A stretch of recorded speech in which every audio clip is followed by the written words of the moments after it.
Hello everyone, my name is Ayush. Welcome to my YouTube channel.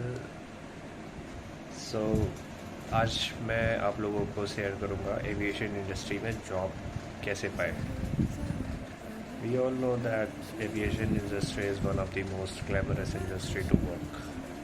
So मेरे पास बहुत सारे लोग हैं जो मेरे से क्वेश्चंस करते थे कि लाइक एविएशन में जॉब कैसे पाए, क्या क्या बेसिक चीज़ें हैं जो कंपनियां देखती हैं, या फिर क्या क्या चीज़ें हैं जो एक कैंडिडेट के अंदर होनी चाहिए एविएशन फील्ड में इंटर करने के लिए. तो मैं आपको बेसिक चीज़ों से स्टार्ट करता हूँ. सबसे पहले ये कि आपकी जो लैंग्वेज है वो अच्छी होनी चाहिए. आपको इंग्लिश लैंग्वेज में जो आपकी जो इंग्लिश लैंग्वेज में पकड़ है वो थोड़ी अच्छी होनी चाहिए, क्योंकि एविएशन इंडस्ट्री हम सब जानते हैं कि एक कस्टमर सर्विस इंडस्ट्री है. और आप अगर एविएशन इंडस्ट्री में एंटर कर रहे हो तो आपका कोई लिमिटेशन नहीं है लाइक कि आप सिर्फ किसी एक पर्टिकुलर रीजन के पर्सन से मिलोगे. आप किसी भी कोने के देश के किसी भी कोने के किसी भी पर्सन से आप मिल सकते हो जब आप एयरपोर्ट पर रहोगे. So it is not possible to learn all the languages in a time. इसलिए इंग्लिश लैंग्वेज जो है वो उसको कॉमन लैंग्वेज माना जाता है, जिसमें अगर आपकी अच्छी है, आप बोल पा रहे हो, समझ पा रहे हो, तो आप लोगों को डील कर सकते हो. क्योंकि सपोज़ अगर आपके पास कोई कस्टमर आया, वो आपसे कन्नड़ में बात कर रहा है और आप कन्नड़ नहीं जानते हो, तो वहाँ पे आप उससे कैसे डील कर पाओगे. सो माइट बी चांसेस कि आप अगर इंग्लिश जानते हो, वहाँ पे आपने अगर इंग्लिश में उसको रिप्लाई किया तो क्या पता उसे भी इंग्लिश आती हो, तो वहाँ पे आप अपनी चीज़ों को सुधार सकते हो. वहाँ पे आप मतलब सुधारना इन द सेंस ये कि वहाँ पे आप उसे डील कर सकते हो.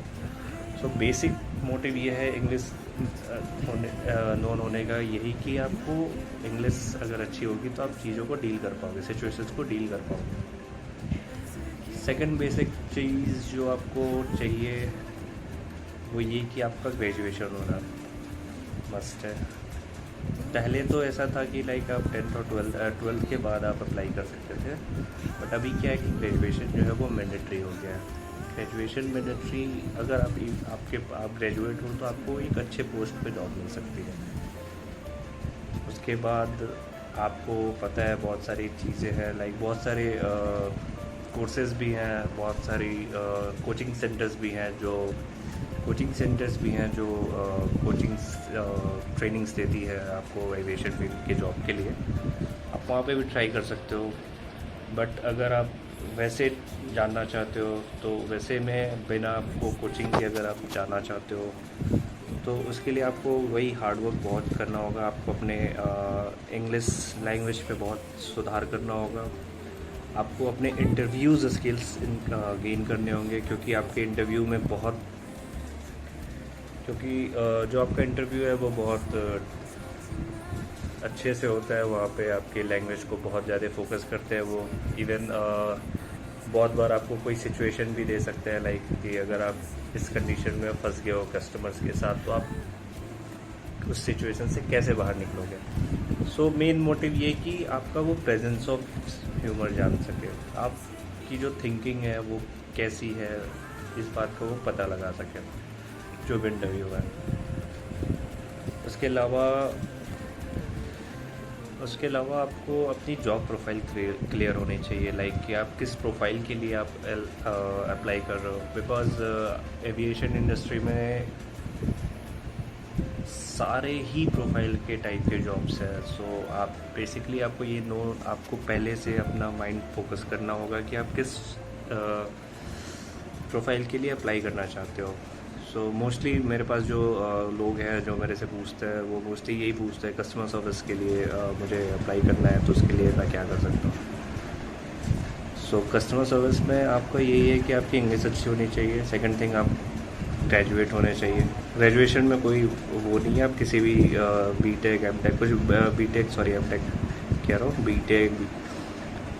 वगैरह कुछ भी कर सकते हैं. ग्रेजुएशन में आप किसी भी चीज़ से कर लीजिए, कोई वो नहीं है ऐसा कि आपको पर्टिकुलर बीसीए ही करना है या फिर पर्टिकुलर एक होटल मैनेजमेंट ही करना है. आप कोई भी फील्ड चूज़ कर सकते हैं। बस हाँ, होटल मैनेजमेंट भी आप चूज़ कर सकते हैं। मैं होटल मैनेजमेंट करने के बाद ही एविएशन इंडस्ट्री में एंटर किया हूँ। और अगर आपको इंटरव्यूज़ के डेट, जो मेन थिंग, आप इंटरव्यूज़ के डेट जो है वो आपको कैसे पता लगेगी, तो वो आप एयरलाइंस के इंस्टाग्राम पेजेस को भी आप, ऑफिशियल जो पेजेस हैं, आप उन्हें लाइक कर सकते हैं। उसमें क्या होता है कि कोई भी एयरलाइंस जैसे इंडिगो, विस्तारा, स्पाइस जेट, कभी भी अपना ये अगर हायरिंग करती है तो सबसे पहले ये जो है ये अपने वेबसाइट पे ज़रूर मेंशन करती हैं इन चीज़ों को।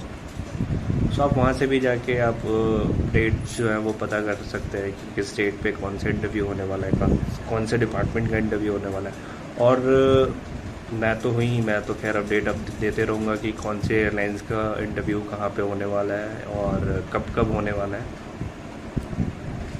तो चलिए, गुड लक, ट्राई करिए। और किसी भी टाइप का कोई क्वेश्चन हो या कोई डाउट हो तो आप प्लीज़ मेरे से पूछ सकते हैं एनी टाइम। आप मेरे नीचे कमेंट बॉक्स पे आपको कोई भी किसी भी टाइप से कोई क्वेश्चन है, किसी भी टाइप से रिलेटेड, एविएशन फील्ड से रिलेटेड, आप मेरे से पूछ सकते हैं। आप नीचे कमेंट बॉक्स में कमेंट कर दीजिए, मैं फिर उस पर आपके वीडियो बना के आपको मैं पक्का आंसर करूँगा। और तब तक के लिए चलिए, गुड बाय, टेक केयर। अपना भी ध्यान रखिए, अपने फैमिली वालों का भी ध्यान रखिए, बिकॉज सिचुएशन बहुत रॉस्ट हुई पड़ी है। और जॉब्स भी जो हैं अभी बहुत अजीब सिचुएशन के अकॉर्डिंगली देखें तो अभी जॉब भी जो है वो बहुत मुश्किल ही है, क्योंकि आप देख सकते हैं चारों तरफ लॉकडाउन का माहौल है। बट येस, जैसा कि आपको भी पता है और हमें भी पता है, एविएशन इंडस्ट्री ऐसी इंडस्ट्री है कि ये जब तक डाउन है, लेकिन जब ये बाउंस बैक करेगी तो बहुत ही अच्छे से बाउंस बैक करेगी, क्योंकि ट्रैवलिंग जो है वो कभी बंद नहीं हो सकती है, लोग को आना जाना होता ही है कहीं ना कहीं। सो अभी के लिए थोड़ा सा सिचुएशन डाउन सा भी है, बट येस, अपना होप मेंटेन रखिए। और कोई नहीं, पेंडेमिक है, ये भी ख़त्म ही हो जाएगा, झेल लेंगे इसे भी। झेलने के बाद ज़रूर जब सारी चीज़ें अच्छी होंगी तो दोबारा से इंटरव्यूज़ जो है वो बहुत होंगे और बहुत बल्क के साथ लोगों को हायरिंग करी जाएगी। सो आप अपना, लेकिन देखिए ये बेस्ट पार्ट ये है कि अगर आप लोग घर पे हो तो आप अपने प्रिपरेशन कर सकते हो जॉब का, इंटरव्यूज़ से भी रिलेटेड अगर आपको किसी टाइप का कोई क्वेरी है तो आप मेरे से पूछ सकते हो। आप नीचे कमेंट बॉक्स पे करना, मैं आपकी A to Z her type की क्वेरीज़ को सॉल्व करने की पूरी कोशिश करूँगा। और चलिए फिर, तब तक के लिए बाय, टेक केयर। आप अपना ध्यान रखें, अपने घर वालों का भी ध्यान रखें। और नीचे कमेंट बॉक्स पे ज़रूर बताएं कि आपको ये वीडियो कैसी लगी। और बाकी अगर अच्छी लगी हो तो लाइक करें और सब्सक्राइब करें। Thank you so much.